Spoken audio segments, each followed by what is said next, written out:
where our guy Zac Stevens is with us. Excited to hear from him about what this team had to say in the locker room, what Sean Payton had to say after this game. I haven't seen anything, so I'm interested. Let's bring in Zac.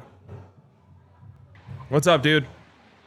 Fellas, it's good to see you, unfortunately, in these circumstances. And Ryan, you said you're excited to see me. That's very nice. I'm not excited to tell you what we just saw, what we just heard, because, Ryan, it's just the same shit, different week. It's the same shit, different year. And that's what pissed me off the most about this game. Wasn't just what we saw on the field, but what I heard after. And man, I just had flashbacks to 2017, to 2019, to 2023, to last year, to this year. And it's just the same story, a different week. And that was not supposed to be the case with Sean Payton. You traded a first and a second round pick here so that you didn't keep shooting yourself in the foot. You traded a first and a second round pick here and then drafted Bo Nix in the first round. So you had a dynamic offense. That wasn't the case today as well. And so it's the consistency of just those things being wrong, but then it's the inconsistency of the defense doesn't show up last week. They really show up this week. The offense shows up last week. They don't show up this week, and just things are not adding up. But the things that are consistent are the bad things, like the penalties, like not having an offense for an entire half. And you just can't have that if you want to be a good football team. And I was sold a bill of goods from this Broncos team, specifically from the very top with their head coach. This was a really good football team, a Super Bowl team, and we have not seen that really in the first 3 weeks. We've seen flashes of really good defensive play. We've seen flashes of really good offensive play. But guys, come on. We're 3 weeks in. I also listened to Sean when he told me this offseason, especially over this past month, how important it is to start fast and then build and get better in the first 4 weeks of the season. I'm just listening to the head coach here. What have the Broncos not done? They haven't started fast to the season. What have they not done? They have not gotten better and accelerated learning like Sean has one of them too in the first couple of weeks of the season. So I am concerned about this football team, and it's things that should not be happening to a well-coached team. Zac, what did Sean say in his post-game press conference? Anything that stood out? Yeah, I mean, it's the penalties. He said we got to stop shooting ourselves in the foot. We have to stop doing these things. You're damn right you do, because 10 penalties for 90 yards, and it honestly felt like it was 20 penalties for 200 yards with how bad these penalties were. And it wasn't just like one player had a bunch of penalties. It was inopportune penalties at bad times, and it was on offense. It was on defense. It was on special teams. And when it comes to those penalties, I asked Sean about it, and he said he was like dumbfounded and disgusted and horrified. He said, we got to line up right. And it's like, at least he has that same philosophy, and he's not okay with it, because these penalties are just absolutely destroying the team right now and potentially costing this game. Yeah, it's frustrating, man. And you're we appreciate your fire on this.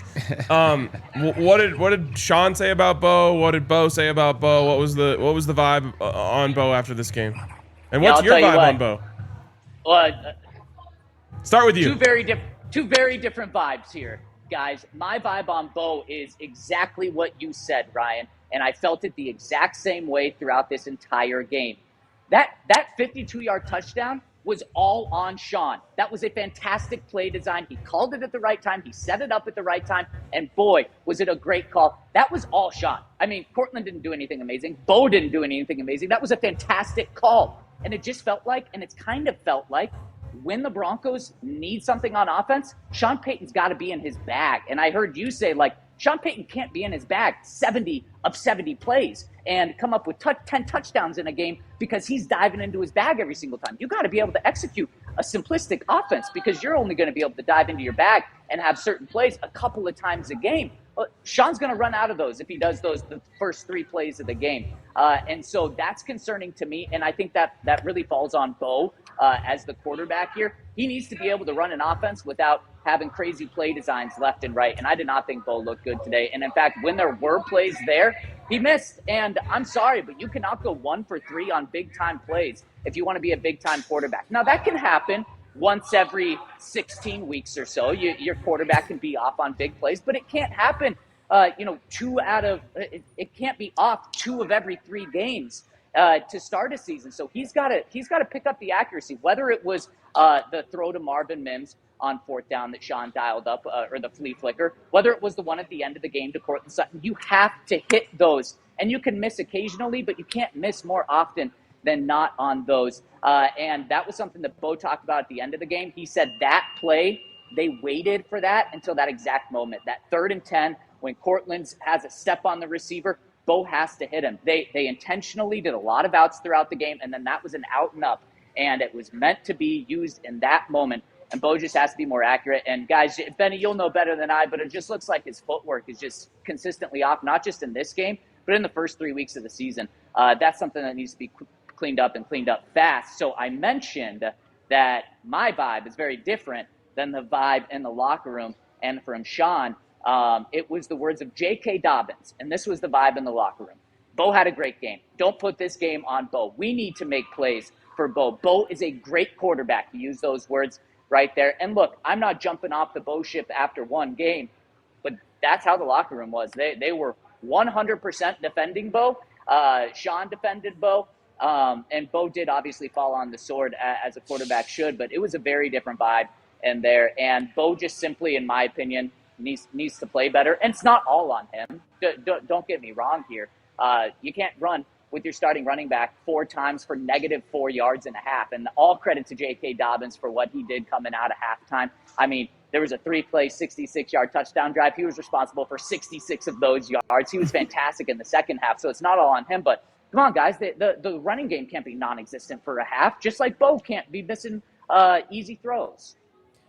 Well, I mean, Zach, going back to what you just said and what JK said, it's also the way we started this show, and something that I've been harping on is that I don't think it's all on Bo for those throws. I think the receiver, the way you run a deep route, you look up after you get past your defender, you take you take more steps, and then you look for the ball. I think it's hard to run when you're running looking back for the ball. So I think we all have to go back and look at the film and watch and see that. So I don't think it's all on Bo. I think it could be on the receivers as well. So, JK, I'm with JK on that. I'm always going to defend the quarterback because it's the hardest position in sports to play.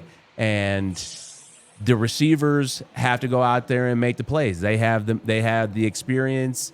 And we're talking about inches on the throw. So whether it's on Bo or it could be on the receiver as well. So after you get past a defender, and the proper way to look up, when you think about the way that great receivers track the deep ball, they always get past their defender, and then they look up for that ball.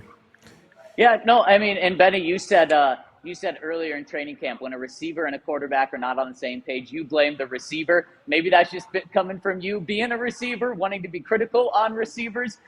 So I definitely will listen to you there, but it's not just those 2 plays either. I can think off the top of my head a ball that was behind Cortland, a ball that was behind Troy, just 10, 15 yards down the field. And for me, Benny, I'm really curious when you go back and look at the film, what you have to say about Bo's footwork, because it seems like he's on his tippy toes when he has a clean pocket. It seems like he's throwing flat-footed a lot, and I'm not really sure what that is. But you're 100% right. It's not all on Bo. But 2 out of 3 weeks now, we've seen an offense score 20 points when most of the game it doesn't even look like they're going to get to 20 points. Wait, Zach, I just want to rewind a little bit here. I want to know where you're at on Bo big picture, because I think everyone is disappointed in the missed throws today. But the big kind of conversation here is a lot of people in the Toyota chat, I'm out on Bo. He's done. He's cooked. He sucks. They want Stiddy in there, and they want Davis Webb to call the plays. So I want to know where you are big picture. Yeah, I'll say if Davis Webb is calling the plays, I would have trust in Davis Webb. But again, the Broncos are getting the points they're getting because of Sean Payton calling some pretty damn good plays. And I think we saw that last week as well. And I think we saw that in week 1 as well. So no, Sean Payton should be the play caller here. And when it comes to Bo big picture, look, this starts with Sean Payton. Sean Payton told us in the next 2 years he will be a top 4 or 5 quarterback in the NFL. So all of our expectations, reasonably so, should go up here. Sean Payton did not have to say any of that, but he put our expectations through the roof. Right now, I'm taking a big step back from that, obviously, and I need to see consistent play from him as this season progresses, and it needs to get better quickly. with where this team is at. I might be getting kicked out of my spot right now, boys. I got security around me. All right, we'll let you go. We got a bunch of super chats to get to. What? We'll I'm not supposed to have it on camera. wait. I want to watch this.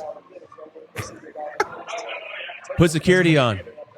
Ask them what they think about the game. All right, see you, Zach. Sorry, what?